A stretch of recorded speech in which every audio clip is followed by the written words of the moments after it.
Foresight Wrestling Podcast on the one and only 411 Podcast Network.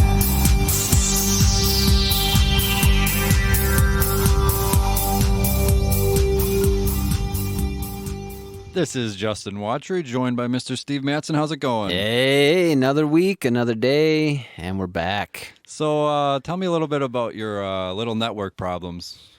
Oh, so it was made apparent to me that they sent out some type of tweet that I completely missed, but I don't have the network anymore. I pay for it, but I can't watch it on my TV because apparently they stopped supporting PS3, and I'm not much of a gamer, so I was really only using the PlayStation as a streaming device. That's where I got my Netflix and my WWE Network, and, well, apparently not anymore.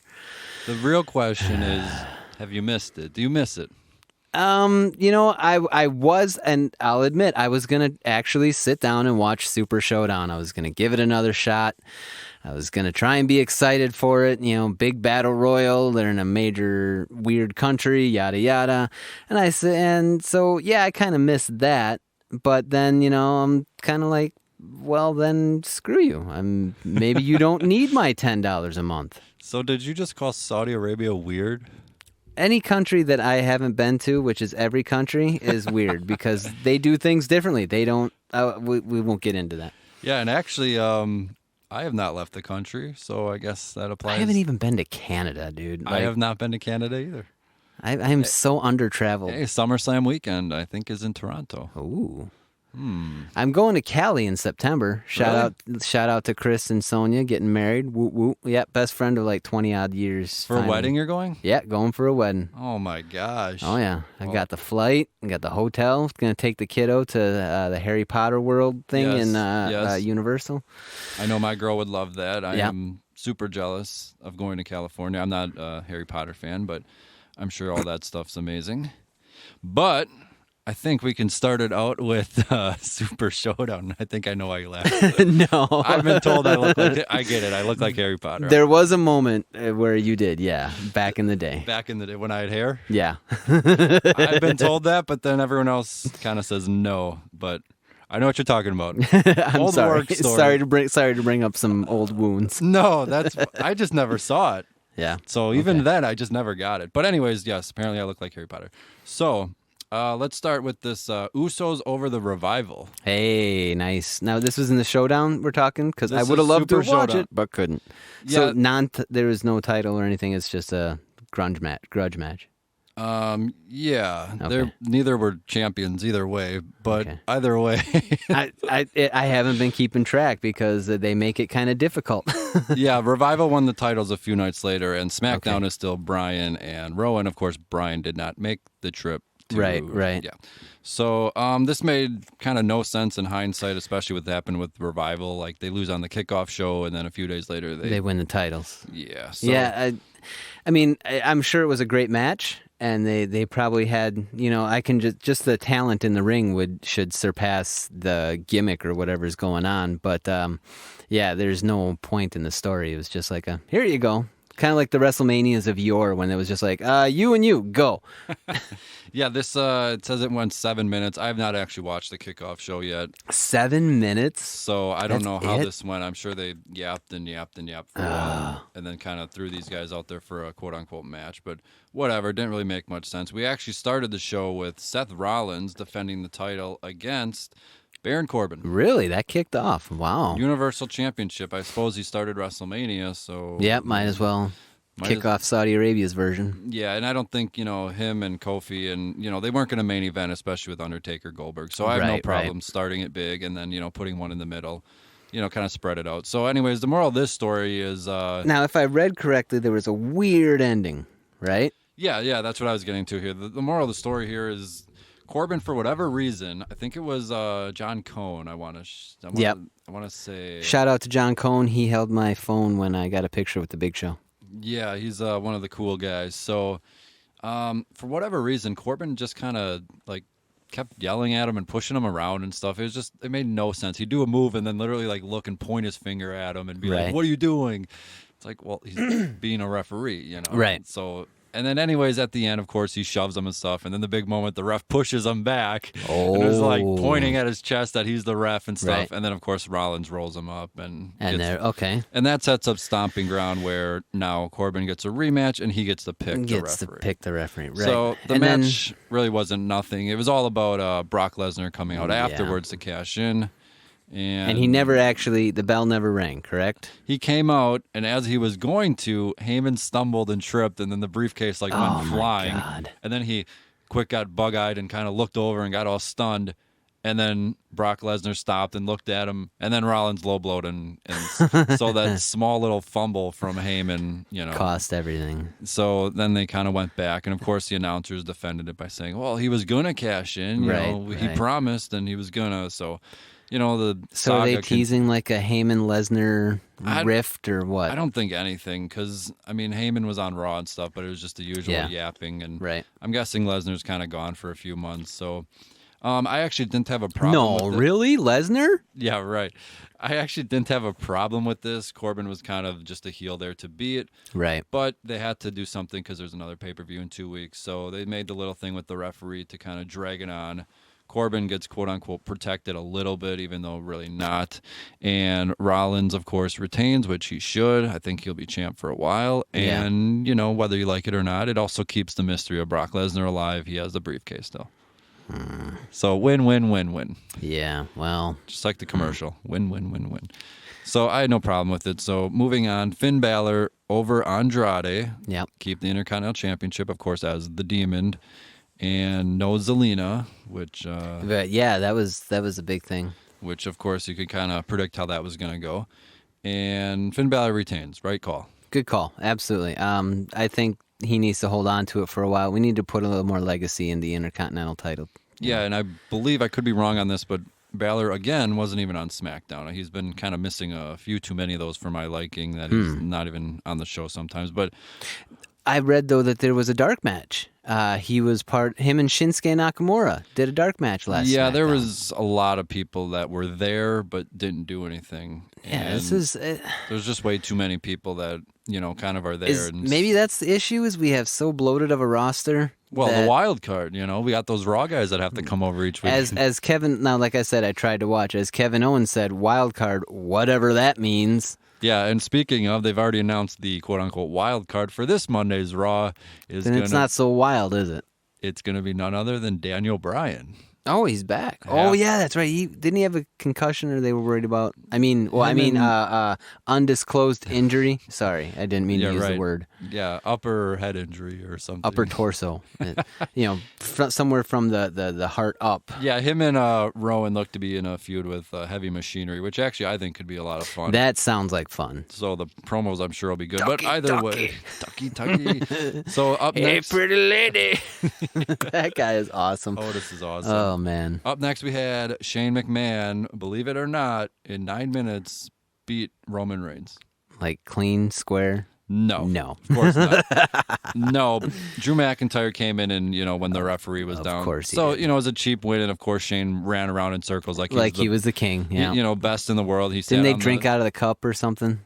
Yeah, they had a celebration on Raw. Yeah. They had the little thing like that. And, he sat on Drew's shoulders and, obviously over-exaggerated his celebration. You tell me about good matches like Finn and Andrade, and the potential of some decent, rivalries. And then we get into Shane, and it's just like, that's why I'm not watching.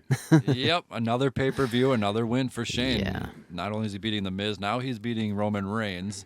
And if you remember last time in Saudi, he actually won the tournament, that crown jewel.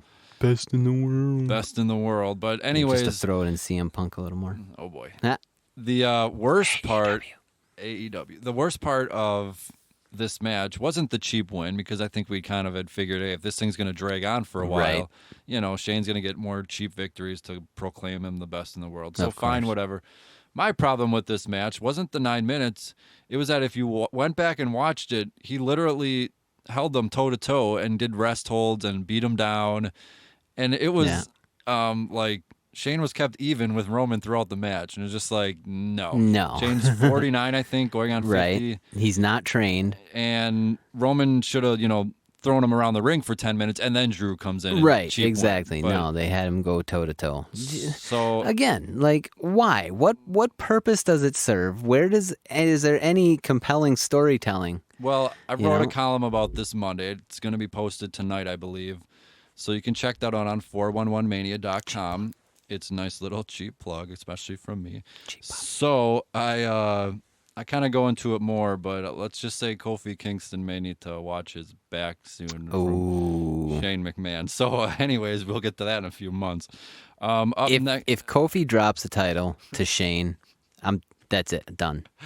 Just gone. I would suggest my column, which should be going up in a few hours. I think it's midnight, technically then Saturday, I guess, but whatever. You predicted it, didn't you? I didn't predict anything. You're going to be the barn burner. No, of this whole there's a difference thing. between predicting and reporting. Oh, no. So Lars, he technically beat the Lucha House Party. Technically. Here, but it was by DQ. Couldn't you just keep it simple and have them destroy all three? Of course not. Because we got to ruin everything. It just seemed way too overcomplicated. I don't Right. know. I mean, they did the rematch on Raw, and this was elimination rules.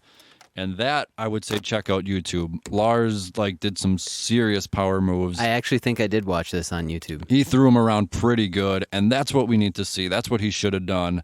But unfortunately, I'll get to him a little bit later. There's some negative stuff about him that we will see on. Up next, we had the big clash between the Evolution members, which this one was 25 minutes. I believe it was about the longest match of the night. But either way, this was probably maybe even the highlight. But Randy Orton, clean RKO beats Triple H. Right, I read that. That was impressive. I didn't think he would. I didn't think Triple H would go down like that. No, but I mean, you figure again, he's probably not going to be on TV much, and Orton will be. Right, but So- they're in Saudi Arabia and they're 90s fanatics over there. They love the 90s WWF. Yeah, and I would just say again, last year Cena beat Triple H clean, so at the greatest Royal Rumble. Gonna keep losing and keep losing and keep losing. Unless he's with Shawn Michaels. right. Then he'll right. win. But Or Shawn is ref. When Shawn is ref, Triple H except for Taker. as long as Shawn is not bald again, we don't want to see bald Shawn Michaels. Well, he kind of has that whole Hulk Hogan syndrome going on. Yeah. Not much going on up top. No, me neither. Up next, we had Braun Strowman beating Bobby Lashley in 8 minutes. As much as the crowd was into the Orton Triple H thing, which had cool entrances, so Yeah. the Oh, did they go all out and stuff? pyro, fireworks, everything. So I mean, if you're getting Was that all night or did they have it? a lot of guys had it. It Really? was all Wow. night, and even after a few wins, they set off some. They went all out for him. If you're getting $25 million, you can. Good point. That kind of payday. Hey, we can afford pyro again. Yeah, hey, we can do a few things here. But Right. Braun Strowman and Lashley, the crowd just completely fell flat. It may have been bad timing, don't follow Orton and Triple H. Yeah. But they went nuts on a few pedigree reversals, RKOs. It was really cool down the stretch. The final few minutes, everyone was kind of nuts.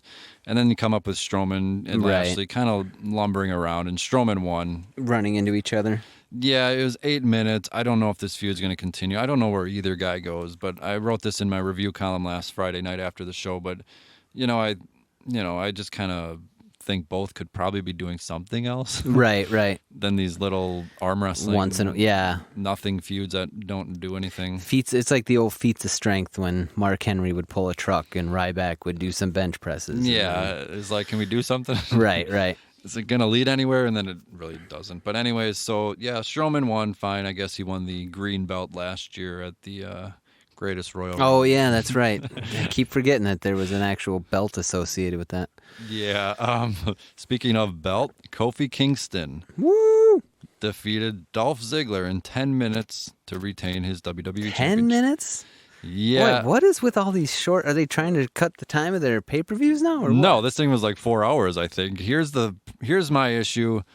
Once again, I mentioned this with his match against Owens. The crowd was not really into it. I'm guessing they didn't really believe Dolph ever had a chance. Right. Or again, maybe they were still kind of down from Orton and Triple H, but not a whole lot going on with this match. Well, I mean, if they follow along, what has Dolph done recently to really deserve? I mean, he did some attacks and stuff like that, but he hasn't competition-wise done anything. Yeah, and that's kind of one of the things. These guys go away for a while, and then they come back and have this big impactful And they're thing. thrusted right into the spotlight. Yeah, and then, fans still kind of go like, well, wait a minute, this guy's been losing for 2 years, and now Right. we're supposed to But then, believe him. if you think about it, you think back to even like 2008, Shawn Michaels was out in an injury, and then all of a sudden, bam, he's right back into the Cyber Tuesday or whatever that pay-per-view was. Cyber Sunday? Yeah, Cyber Sunday. That was, I think, the first one I actually paid for in a very long time, way back then. Nice.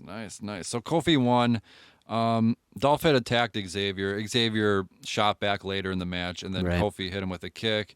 And then Dolph, of course, afterwards immediately was interviewed and said, oh, you couldn't beat me without Xavier, all this stuff. Right. And then said, I'm challenging you to a rematch without interference in a steel cage at Stomping Grounds. At Stomping Ground. Okay, So- so they are using this to build up to future pay-per-views, So too. it actually made sense. And again, with 2 weeks, you kind of expected these quick rematches with, only 10 minutes. And same with Corbin and Rollins, you kind of like, okay, this is going to kind of lead to something else. So this was one of those like middle ones where, it was part 2 of a part 3. Yeah, right. So you just kind of had to deal with it. But up next was probably, I would say, the highlight of the show, but I'm not, I could be argued one way or another, but I may butcher the name, but Mansoor, whatever.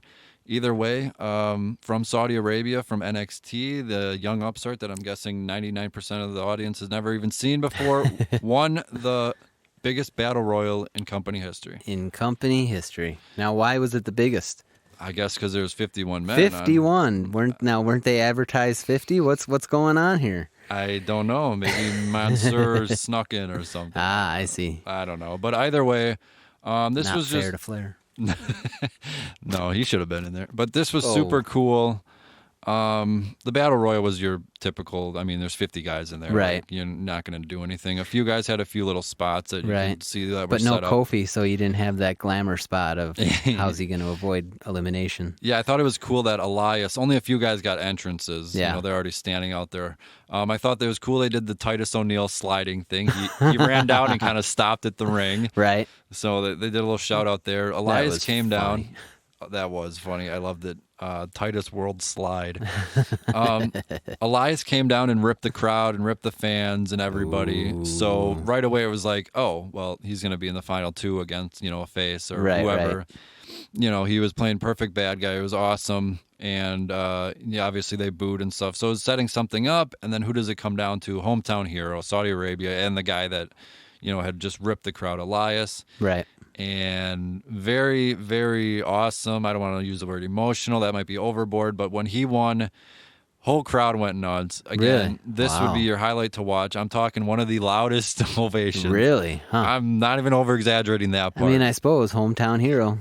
Saudi Arabia, that whole thing. Wait, Vince actually gave one to the hometown?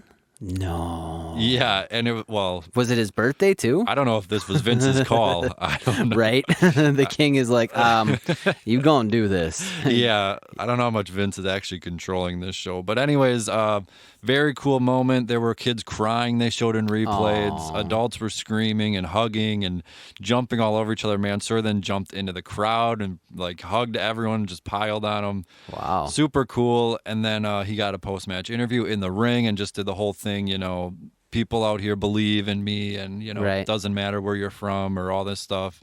I just won the biggest battle royal ever and you can achieve your dreams too. Aw. And again, they showed everyone tears in their eyes and super loud. So call me a sucker, whatever. I thought it was awesome. Wow, that's impressive though. I mean, they did something nice for where they were. Yes, we'll talk a little bit more about him later. I will say, of course, the one downside because, there's always got to be a downside. Of course. They did zero follow-up. He wasn't on Raw or SmackDown Of course he wasn't. or NXT. They just showed the replays and talked about it. He's probably still living it up back home. I was going to say, you better live that up for a while because I Right. don't know what else he's going to do. Yeah, exactly. He's got some time yet. That kind of might be it for a while. I think Yoshi Tatsu won a WrestleMania Battle Royal one time on the kickoff show. Oh, I remember him. I think they were trying to get a deal with Japan or something. Oh, yeah, yeah. And he did nothing else in his run. I think it was on. The deal fell through. The guy goes back. I think he was on Main Event or Superstars for a year. Velocity. Yeah. They got to bring back Velocity. Yeah, they should. They got to bring back a lot of Put stuff. that on Fox. Forget SmackDown. Where's Mantar? Speaking of Mantar, our main event, Undertaker versus Oh, Goldberg. dude, that was so mean. Hold on. I had Goldberg winning, obviously wrong. I had a million reasons why. And the only reason The Undertaker would win is pretty much he's The Undertaker. Because he's The Undertaker, yeah. And Undertaker ended up winning. A mild shock, but again, it's The Undertaker. Well, so more shocking because of why, really. I mean, they called it. Yeah, you're done, dude. The match actually was already kind of doomed from the start before the bell even rang. Oh. For those that watched it. Did he hit himself too hard in the head before Goldberg he came out? does his little routine. He's been called the most intense superstar of all time. And, that's not a gimmick. That's, nothing fake, folks. And so he was concussed on his way out. So you saw the security, pound on his door, saying, Goldberg, your match is ready. And then you heard the usual bang, that's him slamming his head against the door to get fired up. He comes out, and you can already see his forehead starting to bleed. Really? Oh, my God. And I remember he did this, I think it was 2 years ago. It was on Raw. On Raw, yeah. He comes out, and he had a little trickle of blood coming down. Yeah. So this thing may have been doomed from the start. From the get-go. So super cool entrances again. Undertaker did a super cool thing also with the Druids and the fire and all the... I read that. I thought that was cool. Whole big setup there. Awesome match. It started out with, both of them stepping up to each other, stare down. Goldberg did the little throat cut, which, I don't think he should have done that. And, where they were, that may have been a bad idea. But either way... I didn't even think about that. Yeah, I think Corbin earlier when he was complaining about the referee... Right. Saying he wanted a rematch and all this. He said something like heads will roll. Or he said some line like that. I don't even remember. But either way, Goldberg stepped up, did the throat cut. And Undertaker, they glared at each other. And Goldberg literally hit the ropes, hit him with 2 spears. And it was just like, here we go. And it started out awesome. I thought it was going to be another Survivor Series where he beat Lesnar in a minute. Right. Of course, Undertaker kicks out, and they both kind of lay there, and then he does the little sit-up thing, and the crowd just goes nuts. Like, they must love Undertaker. So who doesn't? Right. And then they kind of traded back and forth. Goldberg did a little, submission roll-through. I know Undertaker's a big fan of the MMA submission, so he always tries to, incorporate those a little bit. Yep. And then they kind of went back. Undertaker did his chokeslam, old school, and unfortunately, this was... this is where it all went wrong. So Goldberg then went for a spear and landed right in the middle. Right on the turnbuckle. Right in the middle turnbuckle, and he kind of just laid there for a while. And it was like 5 or 10 seconds, but it seemed like forever, and you couldn't see anything. Then all of a sudden, he just slowly swooped down to the floor, like lifeless, almost like Sting from Night of Champions. Just lifeless. And then you see the blood everywhere, all over his head, all over the floor, all over the ring. Canvas is covered already. And it's just like, well, here we go. Here we go. And then he stands up and is literally like using the ropes and shaking off. And unfortunately, from there, it went downhill. Undertaker did a few moves, but Goldberg was... the jackhammer was... I saw the jackhammer. That was bad. Goldberg was out on his feet, so it was basically Undertaker deadlifting him for the next move. Right. And then, yes, Goldberg went for the jackhammer, which I had expressed some concern last week about him even able to do. Even trying to do it, right. And pretty much was a brain buster, so good job on the brain buster. And then the tombstone. I saw that, too. Yeah, that didn't add to his head injuries. Dropped on his head. Just saw the way his head moved. God, it gives me the creeps. It was bad. It was super bad. And then they tried to do some like tombstone reversal thing. I think Shawn Michaels and Undertaker and Triple H, I think they've done it before where Goldberg lifts him. Kind of the flip thing. And then Undertaker flips over and has him in position. Right. Goldberg pretty much just kind of collapsed. And then Undertaker dragged him up for the probably worst looking chokeslam you'll ever see. I think you could hear him pretty much just say it's over, Right. And at that point it was done. It was probably then 30-second celebration and it went off the air. And then you see some off the air. There's some off the air footage. I think some people recorded. Goldberg pretty much collapsing. Yeah, and I guess there was also something backstage too. Him in the trainer's room that Undertaker was, just checking on him. And oh boy. So, anyways, I will. I don't want to say I'll defend the match, but the first few minutes were awesome. It was it had potential. No, it more than had potential. It was going great. The crowd was nuts. The sit up, the spears right away. Right. Goldberg right in his face, and honestly, even the turnbuckle blood I thought added to it. But then you realize, in hindsight, he just totally busted. Totally probably the skull fracture or something. Now he totally just busted himself. Right. And unfortunately, everyone's now going to remember the final 2 minutes, Right? instead of the build-up. Because that's really all. entrances. Because honestly, I didn't hear about the back and forth in the beginning and all all I heard about was it was awesome. I thought that's all the match was the botches and the No. death. Everyone's going to overstate it now and say it was the worst match ever. It wasn't. It was the final, I think, 3 or 4 sequences, which, obviously is a lot. But Right. the first 70-80% of it was awesome. Crowd was into it. 2 legends just duking out. And you just knew Going nuts. they were just doing their finishers. This was all the match was going to be. Obviously, it Right. wasn't going to be some 30-minute technical classic. No. I mean, we knew that going into it, but Yeah. still, like it had potential to be. And they played to their awesome. hits. And, Right. without the jackhammer, without the tombstone, which, if you see the tombstone, he almost pretty much drops him before going to his knees. So, Right. I mean, that one, I guess, you could say is on Undertaker. I know everyone wants to rip on Goldberg always, especially Matt Riddle. Which, Yeah. one, I've he heard that, deleted. yeah. I don't know if he thinks he's funny or playing to the internet crowd or what Right. he's doing with that. But I would say He's a on bro. call. Yeah, he's a bro, and, Who doesn't? He doesn't have to think, man. He's a bro. he's a bro. I He's a got bro. you. So I would say uncalled for in this case, and I'm kind of with everyone else who's just saying, you know what, a few things happened that Right. they couldn't control, and Well, I read that Jericho and JBL have both come out and said, you know what, a match is a match, and sometimes you have good ones, sometimes you have bad ones. yeah, and Mark Henry pretty much said, at that point, Goldberg could have told the referee, I'm done and can't Right. continue, but he gutted through it, and even afterwards he sent out a tweet of saying, I'm sorry I let you guys down. I read that. Yeah. So that was cool, and then he even said, for those taking pleasure in it, like, there you go, or whatever he Right, said, like, yeah. hope you're happy. Yeah. So I don't know. Everyone's of course going nuts now about, this is what He's happens always- when you bring back legends. This is what. Yeah. Well, he's always been salty with the crowd too, just because they didn't give him the reaction back at WrestleMania 20.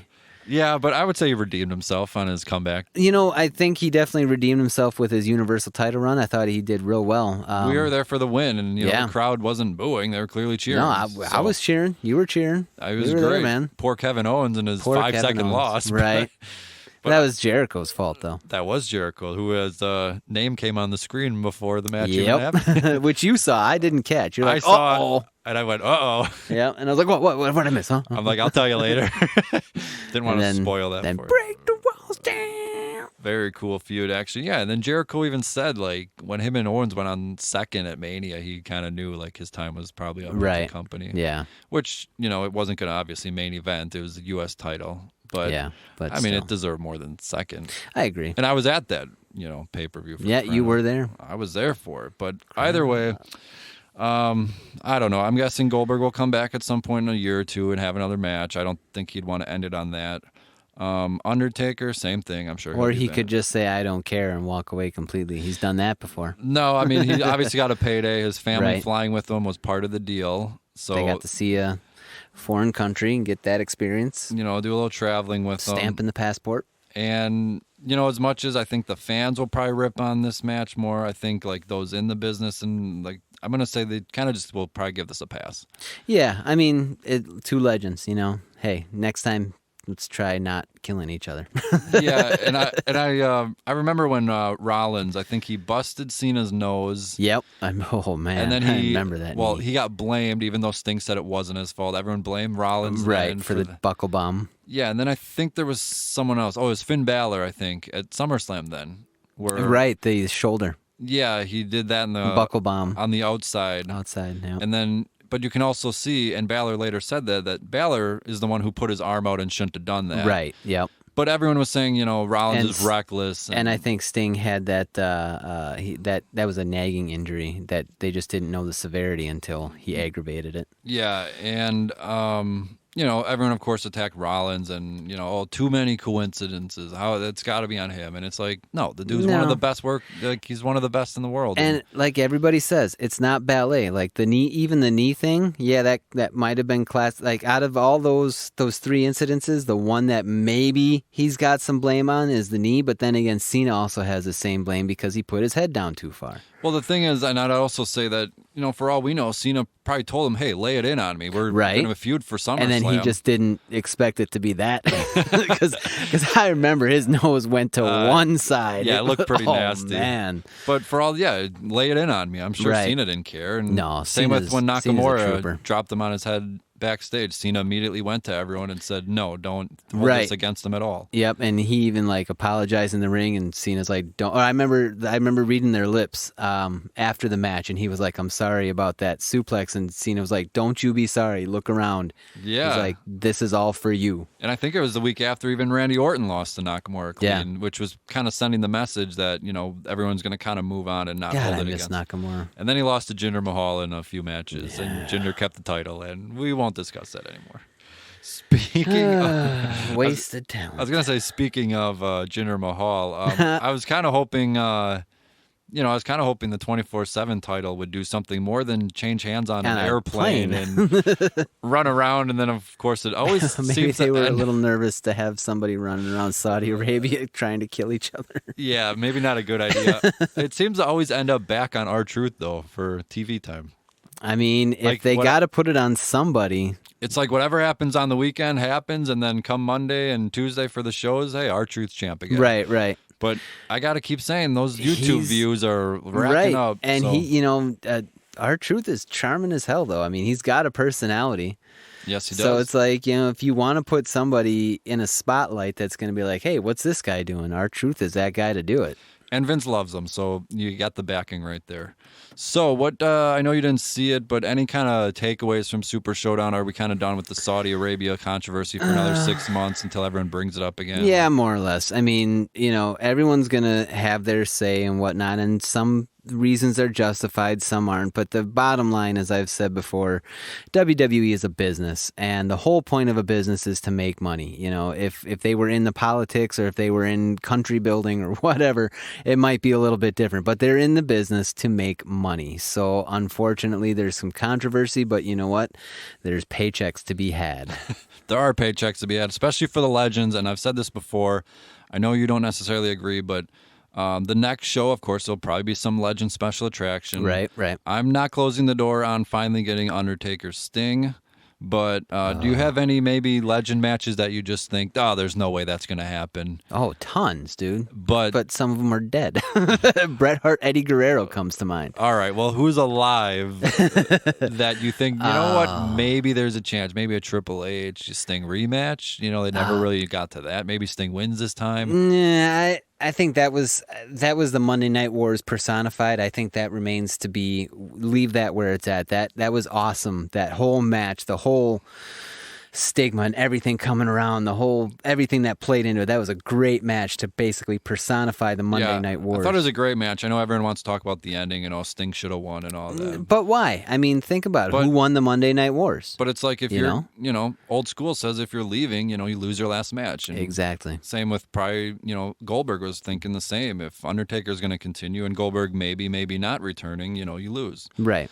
But legends though. I know Stone Cold's not. I know people think about him. I know everyone kind of mentions, Edge has kind of been out there a little bit more. I would say no to him. Yeah, I don't know if they're in the health. Because I still don't know if Edge got his problem taken care of. I know, it didn't bother him, but No, I wouldn't even risk it, even if he did or didn't. But right. I would say maybe if we ever get back to the women's thing, which seems, Stephanie again said it will happen at some point. Yeah. Didn't happen this time, which was fine. I didn't think it would anyways. I mentioned that last week.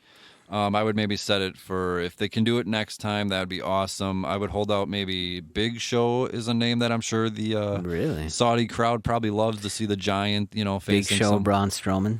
Something like that, yep. And, I mentioned Sting a few times, but I just kind of think that he's kind of one of those names that, maybe getting kind of a call and say, hey, what you doing? I would also mention Kurt Angle. They may have called him, too. We don't know what happens in the office there. That is true. Kurt Angle has said he will return if Vince ever, calls and gives him a call and says, hey, what's up? So I don't know. I'm going to, I guess, put all this on the back burner until I think November 1st is the rumored date for the next one. Okay. Well, so I guess that's we'll right get back before my birthday. Speaking of before my birthday, mine is in less than 6 hours. Oh, really? Yeah. Well, happy birthday. It's Saturday. I may have just revealed, but yeah, the 15th. So how about that? Last night we did some family how stuff. How young are we? Come on. That I'm not saying. Oh. I've heard it all today at work. You're younger than me. First of all, I'll be at work, so. Oh, on your birthday? I was not given off. Yeah, but, I don't take off either. But here was the thing. I've got ranges from 18. Somebody told me I'm in my early 20s, which I said thank you very much for. I've gotten high as guesses as 45. Wow. And I just keep saying, well, it's between 18 and 45. That's a key demographic. And then today, I guess everyone kind of landed on 37, which is not true. So no, because that'd be me. It's not 37, but they're going with 37. So if they want to go with that, then let them go with that. I'm going to say 32. That is also wrong. But anyways, all right. Last night was some family stuff, so that was super cool. So shout out to everyone. I'm sure my family's listening. But that was fun. What up, Watrys? Absolutely. And then Saturday, there's a little, I don't know, I've just been kind of told after work to hang around West Bend. Uh-oh. So I don't know, are you in on this? No, I am not.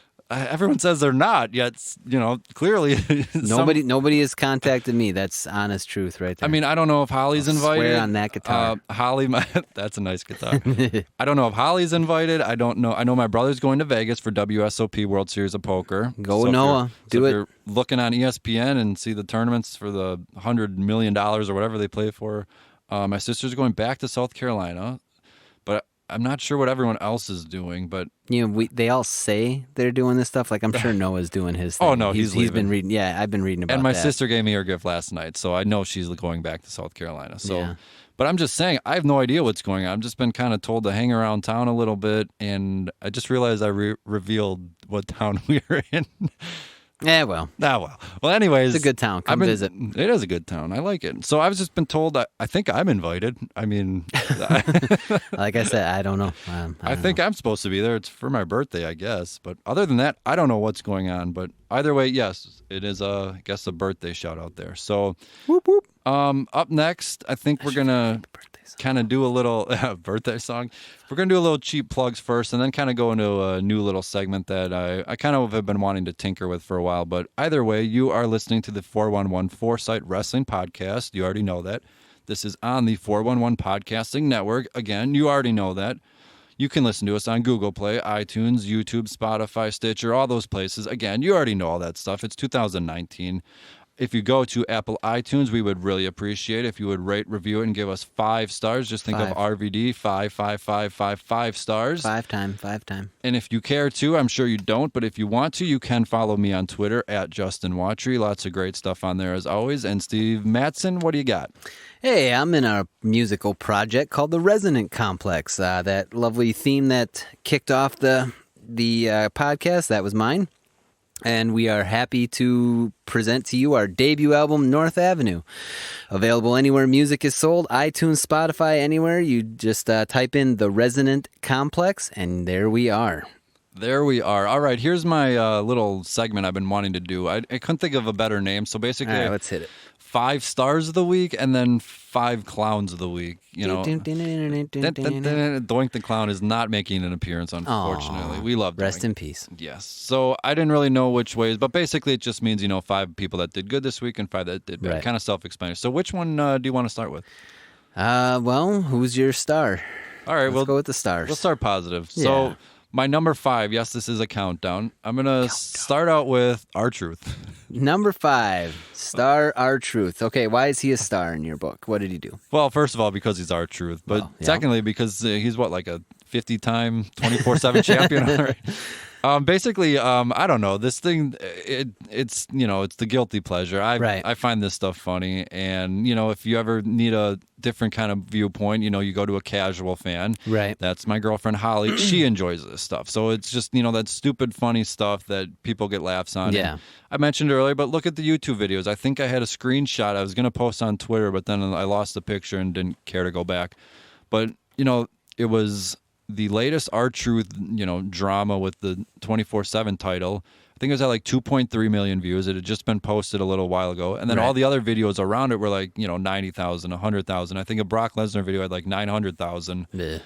And then, 90,000, 80,000, 100,000. And then here's this couple million views for R-Truth. 24/7, yeah. A 2-minute clip of him being, I think he's locked in a crate right now, being shipped to LA for Raw. That's awesome. And he posted a tweet saying his breath was running out, his phone is on low, and he hopes to make it to Los Angeles. And then Jinder said something like, I'm going to Raw this Monday or something. Wow, that's pretty cool. I don't know how he's going to defend the title inside this crate. little crate that's as big as him. But either Well, way, he doesn't have to, as long as nobody else and a referee why is does in he there keep with showing up to these shows? Sit at home and win the title. You'd think, yeah. Well, they'd find him. Maybe he doesn't want people to know where he lives. Yeah, it was funny. I want to say it was Raw. Again, I'm not sure. These shows all kind of blend together, honestly. But he said something like, I got it. This stress is just getting to me. I can't keep doing it.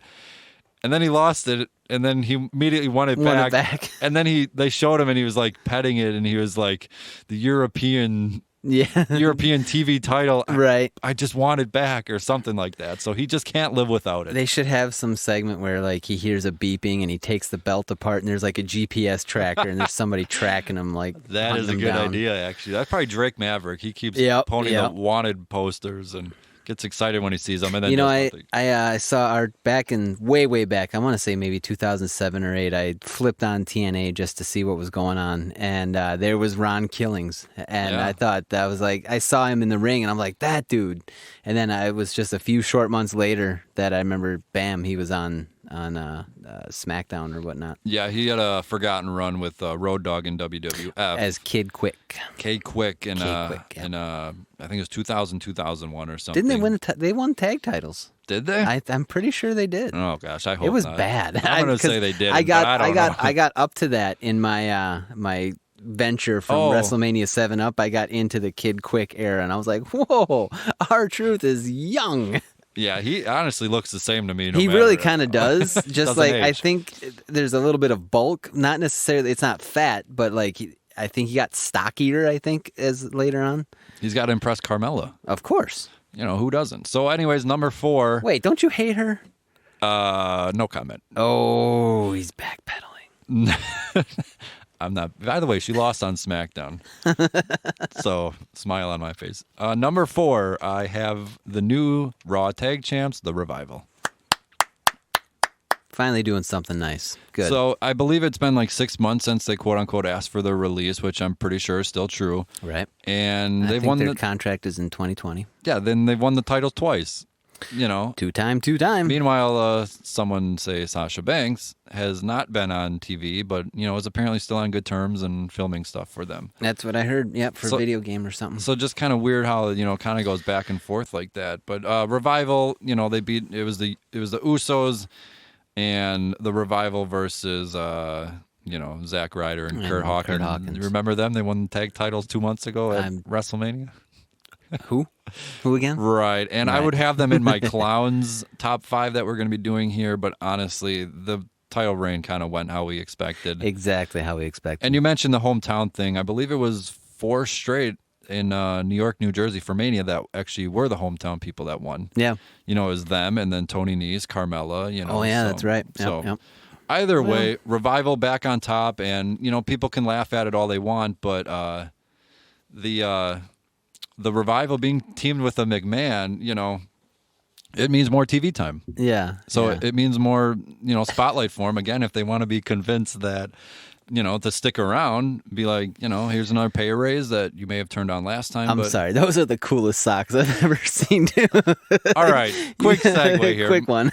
Shout out to Noah for getting me these super cool Mankind socks. I mean, it's got Mankind on your feet, dude. It's Mankind, awesome socks. He said they were the most expensive socks he's ever got. Oh my god! I don't want to price them, but right. I think I've seen these for $20 a pair. I'm not sure, but either way, I said thanks. I thought awesome gift. And now that we're staring at my socks, I would like to point out who it is. My big hater, Mick Foley, the guy I supposedly hate. Yeah, okay. I eat my words because you're wearing them on your it's feet. not you because actually, again, this past week I got something. Like, what? I don't get it. I love the fact. And Foley, even for Ashley Mazzaro and his daughter, it's up to 100,000. 101. I know a lot of it's from Foley himself donating, but that's more of him. Got it, dude. But that's more of him. T-shirts. It's part of him, but he's signing T-shirts to sell. Right. And I know he gave 5,000. If anyone donated 5,000, he'd match it and then fly to their house to watch a pay-per-view. Oh, that's super cool. Dude. So basically, you're paying $5,000 to have Foley hang out at biggest heart in professional wrestling. It's right super there. cool, and he's even said he's got 1 million frequent flyer miles to use. That's true. So it's probably not costing him much more than an evening out, but it's a $5,000 gift to one of his friends. Right. Obviously for a daughter. So again, now I have Mankind socks. So that's awesome. I don't I don't know where the Foley thing started with me or what. Well, maybe we can put it to bed tonight. Put it to rest. Put it down. Put the socko in and put it down. Put the sock in it. Either way. Put the sock on it. Oh, either way. Either way, we're back to number 3 for my stars, and I have Bray Wyatt. Bray Wyatt. Now, I did not get to watch this week's segment. I don't think I watched last week's either. Last week's was the gym, I believe. Yes, it was. And this week I saw him holding a hammer. He, Ramblin' Rabbit, oh, no, not Ramblin' Rabbit again. He completely smashed him. Oh. I think he may have turned to the dark side for a quick second and smashed him, and then he picked him up, and there was, like, jelly coming out of him. He's like, Ramblin' Rabbit. And, I don't know, let's just say you may want to watch Raw this week if we're finally waiting for Bray Wyatt to show up. So, it's coming. I'm on it. I'm not necessarily going to say this upcoming week, but it wouldn't shock me if it was. So I just wrote it because, he's my number 3 star, only because, this thing started so ridiculous. Right, and right away, Firefly, what is this funhouse crap? Where's Pee Wee Herman when you need him? Hey, I like Pee Wee Herman. I did too. I'm not. His movie was funny. But anyways. Sorry. All right, that's funny of the day.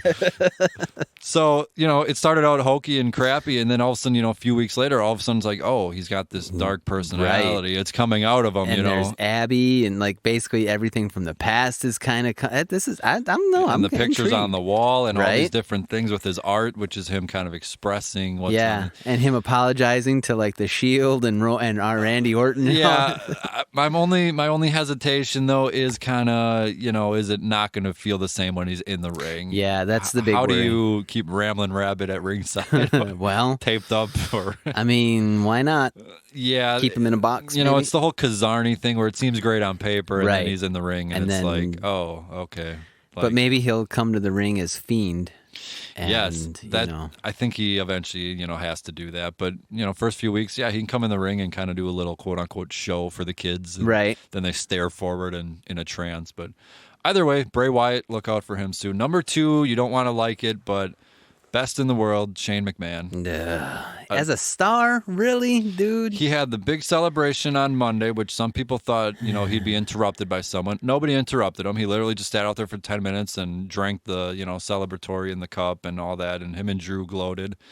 And then I have to call shenanigans on that. He's not a star. Come on. Well, if you don't think he's a star now, wait a few weeks. We're gonna off air. We're gonna have to go over parameters of stars and clowns. Hey, you're lucky I don't have Brock Lesnar on either list. I'm very happy that is not on the list. Yes. By the way, back to Super Showdown for a second. Brock Lesnar, I'm sure he got paid like $1 million, but that segment was like 2 minutes. He literally flew across the country, come in, got low blowed and curb stomped, and no cashing. What a job, huh? Sign me up. So anyways, Shane, if everyone's sick of him now, get ready because it ain't going away. But I will say, so far, he's not on stomping grounds. This might be the first pay-per-view of 2019 he's not in a match. Well, he can go away too. But I'm sure he'll be with Drew versus Roman Reigns in the corner or something. Right, but so Shane started out as usual, SmackDown gloating. He was on Miz TV. Miz was forced to host him. Miz was kind of not in character and kind of was like, oh, let's introduce him. And, Miz was clearly, being quote-unquote forced. Right. And, Shane said, oh, really, Miz? If you want a shot at me, you have to beat Elias and then Drew, and then you can get me tonight. Yeah. And it was kind of exciting because Miz actually shot back and got some good shots on Shane verbally during Miz TV, and the crowd was eating it up. Miz actually showed some fire and was like, actually, you're a rich boy, all this stuff, and was kind of laying into him pretty good. And Shane just kind of no-sold it like, anyways, I beat Reigns on,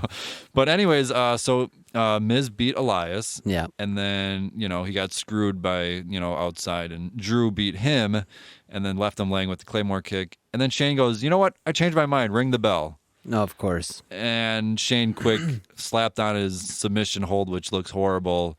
And Is Miz, that a submission hold? Yeah, how he puts his legs around the guy's neck and pulls his arm. Horrible triangle. Looks more like he's tickling him than anything. Yeah. And here is, we'll get to this in a little bit, but Miz tapped out. And I know he was beat down from the previous match and all this, but the worst looking hold you can imagine, and he tapped out. But like I said, and the dude's still a star. Okay, he is the number 2 star because he may be number 1 soon. So little tease there. And my number 1 though. Again, we get interested with Bray Wyatt, and we talk about this and that and the other thing, and now you bring me all the way back, and now I don't want to watch. Hey, telling you, Kofi Kingston needs to watch himself. So. Number 1, we talked about this before, but just because I want everyone to actually go back and watch the moment, but my number 1 is Mansoor, however you say his name. I'm sure I butchered it again, but just really cool moment. Yeah. The kid may not do anything ever again. But he can always say that. But he can always have that moment, and whether you love the country or not, to see everyone there in tears and, basically rooting on their guy. Right. Just kind of one of those rare moments that, WWE can still produce those moments. And we go back even a month or two when Bayley cashed in. Like, just awesome moment. I don't care if the show sucked for 10 years straight. That one moment was so cool. Right. And it kind of, maybe not, but makes up for everything else. And so he's my number 1 star. Do you have any maybe guys that you may have thought of that have kind of stood out recently? I think Seth Rollins is doing a great job with the Universal title. I think it's nice to see it back on TV where it belongs and not around the waist of a waist. Oh, I'll set it, dude. He's a waist, yeah. And he's not worth the millions he's getting paid. Anyways, so I would have put Seth Rollins up there as a star. And Kofi, just because they're the title holders, so they need to shine, and I think that so far they're doing pretty decent. Yeah, and they have aside from the ratings, of course. Oh boy, yeah, we won't get Yeah. So, anyways, the new SmackDown logo has kind of leaked. I saw that. I saw a promo for it, and I will say, it's kind of sharp. Kind of cool how the smack with the exclamation point and then down. It's right. So. I was just going to say this because front and center, of course, Roman Reigns. And Kofi Kingston. So front and center, he's been, an 11-year journey or whatever. Right. And they're giving him the spotlight. He's getting the spotlight. So now we're going to kind of go to my... The boyhood dream. The boyhood dream has come true for Kofi Kingston. I don't know if I like the word clowns, but you know what I mean. The basically kind of guys that have kind of gone down this week. But the list may not make a lot of sense, but... Actually, you know what? I lied. I do have Brock on this list. But hey, this is the negative. I know, but then we got to talk about it. Haven't we done that enough? I mean, not really. But number 5 is Lars Sullivan. And you're probably asking, like, wait, what? Why Lars Sullivan? He completely decimated the Lucha House Party. And actually, I thought a very entertaining, I don't like the word squash, but that's what this was. Yeah. And, some of these can be fun. If these guys are hitting their moves and... shout out to Lucha House Party selling the moves. Right. I don't like, again, using the word sell. I don't like using those little terms. But, they works. made him look like $1 million. Right.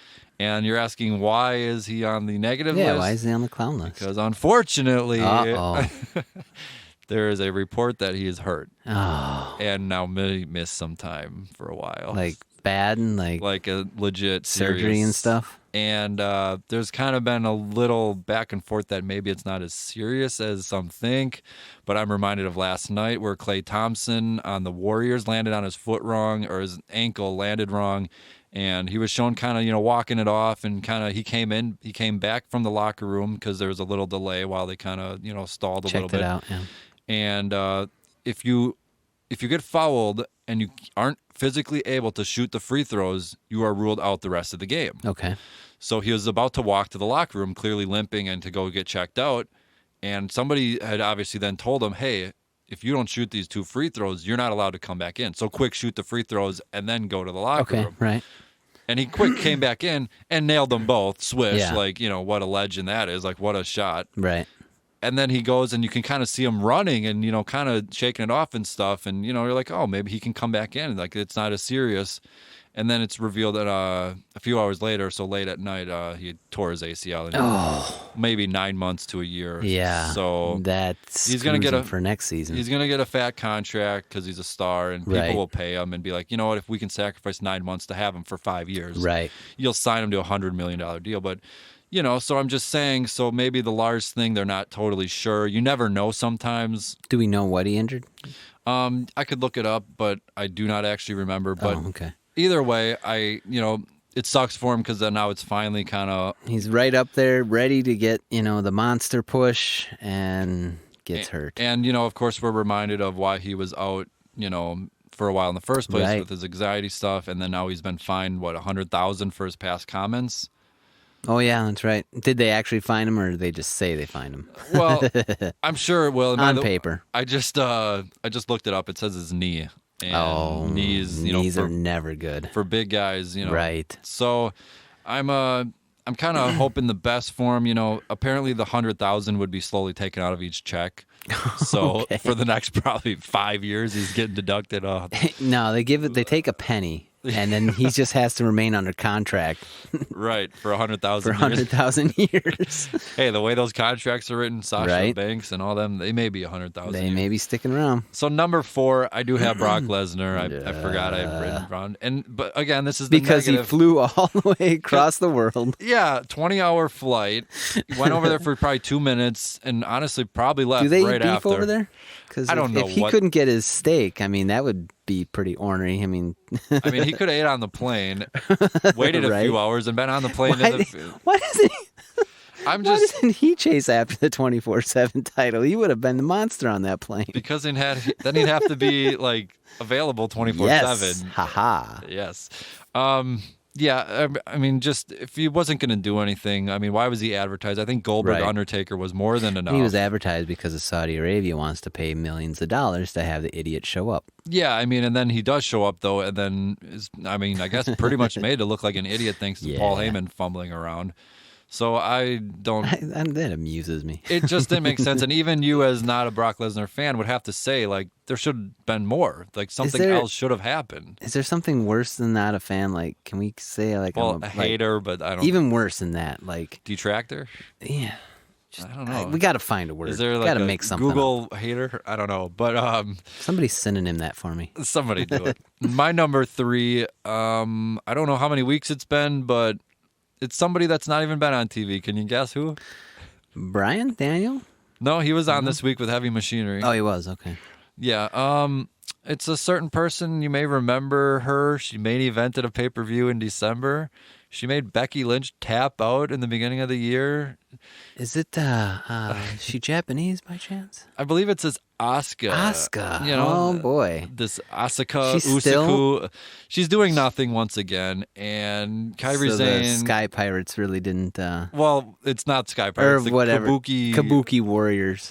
Yeah, and I'll mention it again, this Paige teaming makes no sense whatsoever. Now they're not even on TV. I think Paige sent a tweet oh, I got to fix that or do something. It's you're going to do nothing. You're going to do what you're told to do, which is stay home. I think it was Asuka. I think it's Rusev, Nakamura, Balor. None of these people were on TV. Yeah. They were there. Nakamura and Balor did a dark match, but...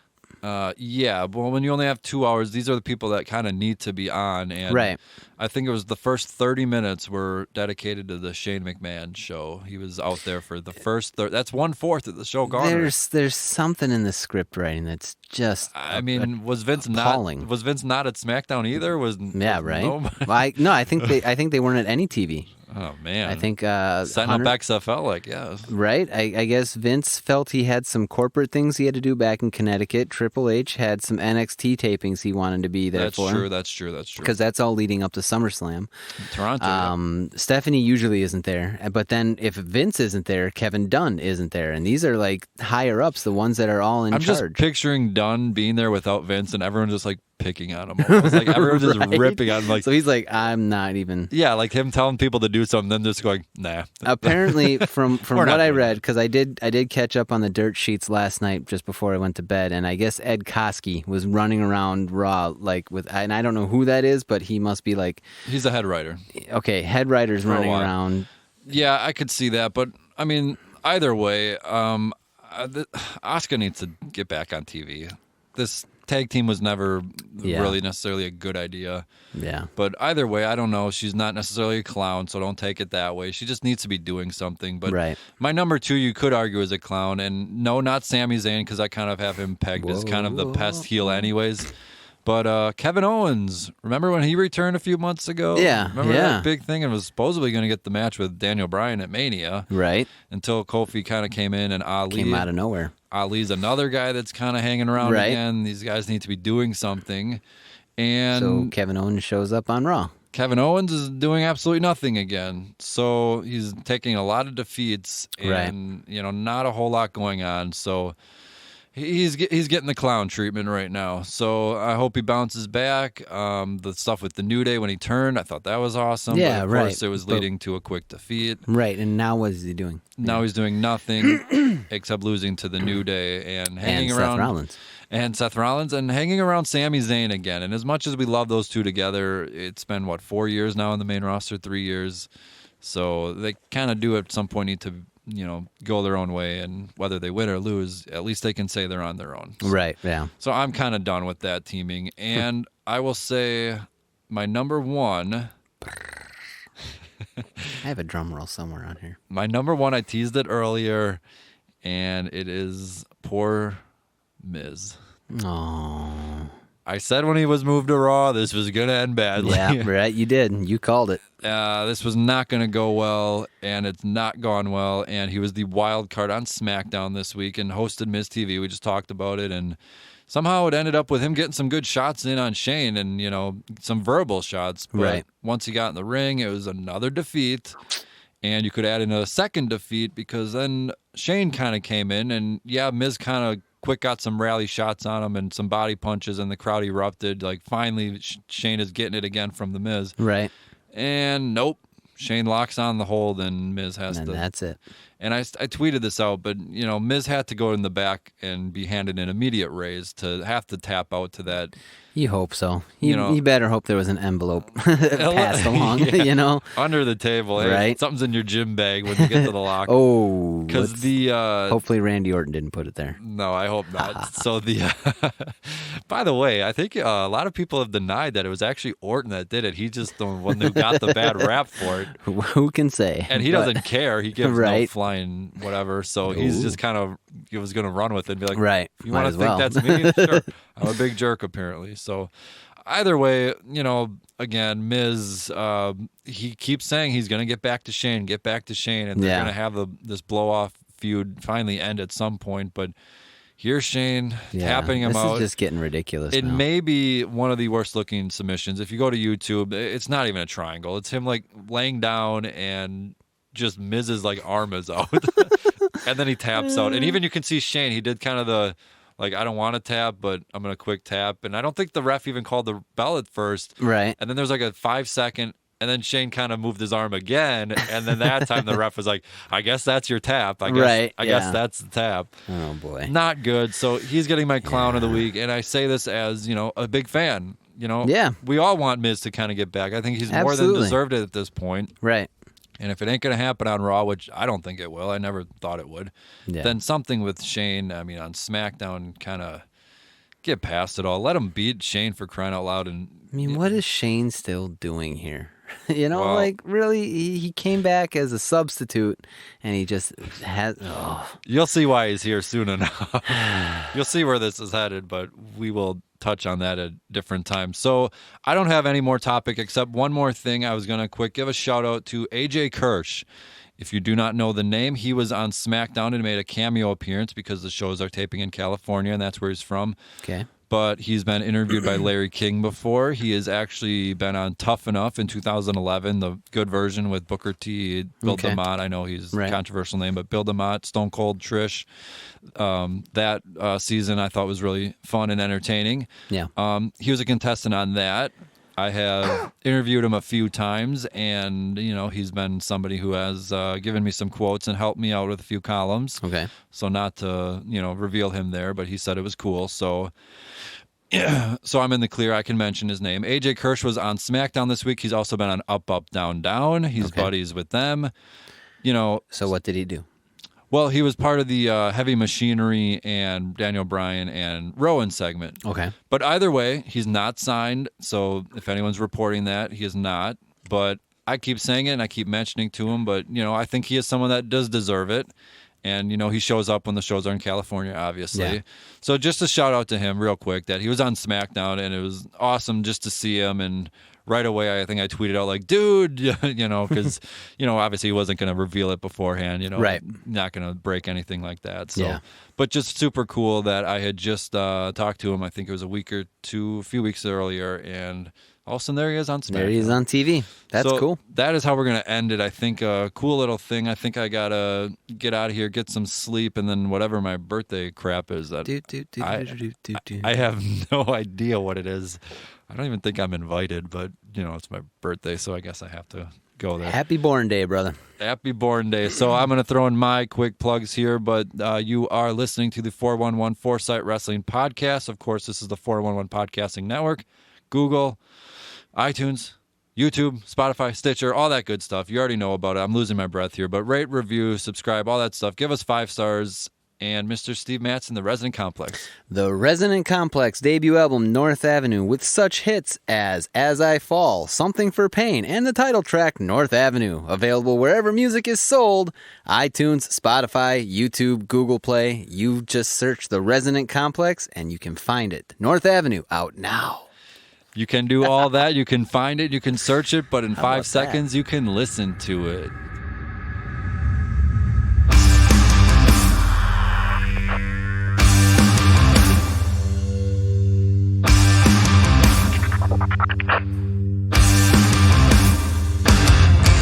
They say rock is dead, time has passed it by.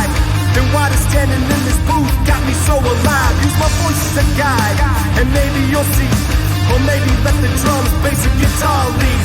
This music here is everything I eat, sleep, and breathe for. And I don't need to say it with a pun and clever metaphor. It's us right here, it's all we are, all we got. Laying it down now.